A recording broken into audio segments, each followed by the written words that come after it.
do Filho e do Espírito Santo. Amém. Proclamação do Evangelho de Jesus Cristo segundo Lucas. Naquele tempo, os pastores foram às pressas a Belém e encontraram Maria e José e o recém-nascido, deitado na manjedoura. Tendo-o visto, contaram o que lhes foram dito sobre o menino. E todos os que ouviram os pastores ficaram maravilhados com aquilo que contavam. Quanto a Maria, guardava todos esses fatos e meditava sobre eles em seu coração. Os pastores voltaram, glorificando e louvando a Deus por tudo o que tinham visto e ouvido, conforme lhes tinha sido dito. Quando se completaram os 8 dias para a circuncisão do menino, deram-lhe o nome de Jesus, como fora chamado pelo anjo antes de ser concebido. Palavra da salvação. Hoje celebramos a solenidade da Santa Mãe de Deus, nesse dia 1º de janeiro, que é o último dia da 8ª de Natal, onde nós recordamos um dogma que foi declarado no ano de 431, no Concílio de Éfeso. Nessa época, havia uma grande problemática sobre a união das naturezas de Cristo, humana e divina. E por isso, lá na Antiguidade, houve um homem chamado Nestório, que era um monge, que depois foi eleito como patriarca de Constantinopla. Ao chegar no patriarcado, na sua diocese, ele vai escutar as pessoas dizendo e chamando Maria de Theotokos, que significa geradora de Deus.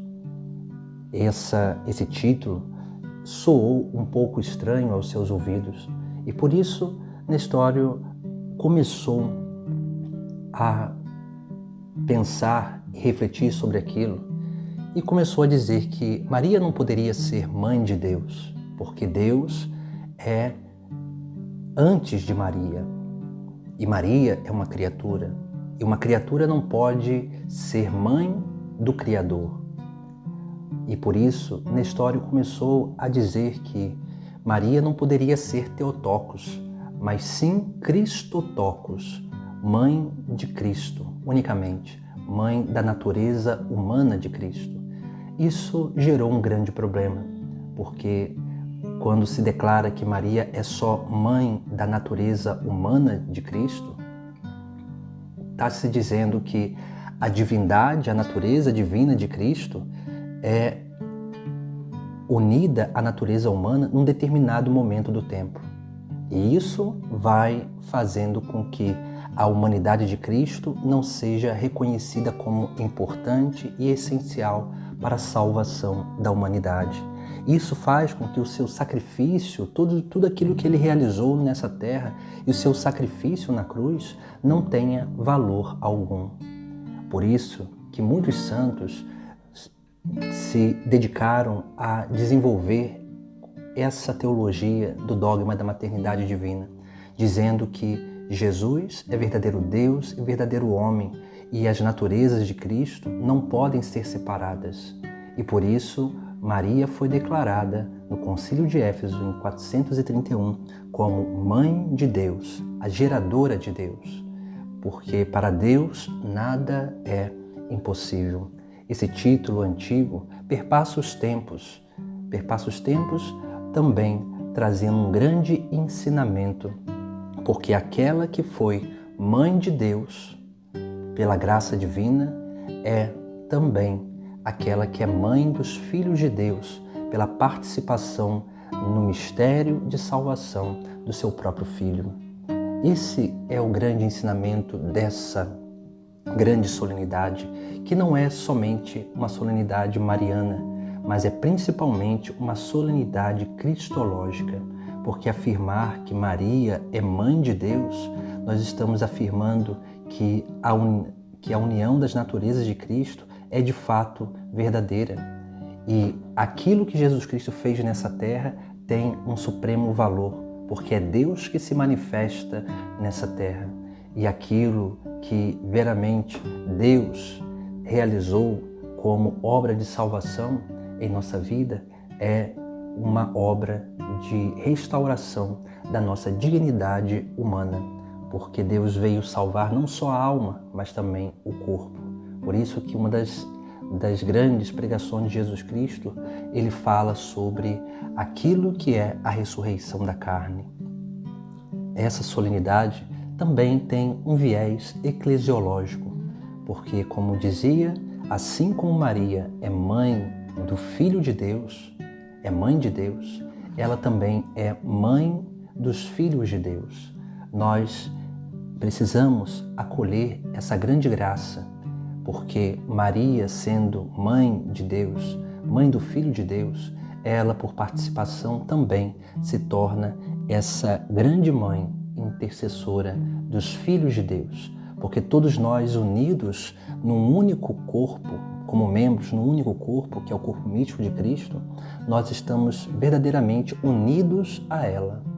E se por ela Jesus Cristo veio até nós, é também por ela que nós alcançamos a Jesus Cristo de uma forma perfeita, porque ela é esse canal da graça divina.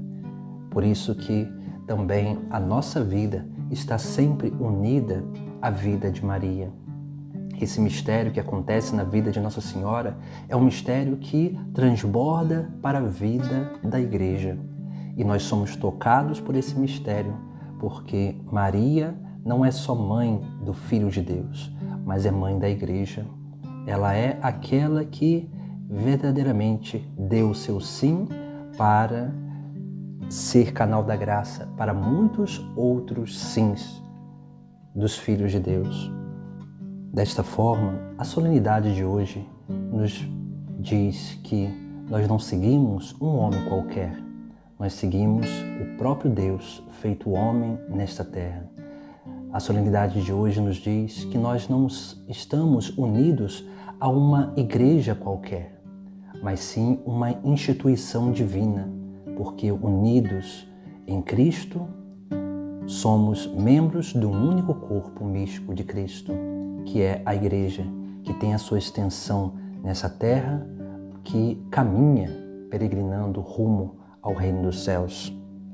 A solenidade de hoje também nos diz que é preciso proclamar e declarar com a nossa vida que Jesus é verdadeiro Deus e verdadeiro homem, e que as suas duas naturezas nunca se separam, porque a sua obra material e espiritual nessa terra e na eternidade é uma obra de plenitude.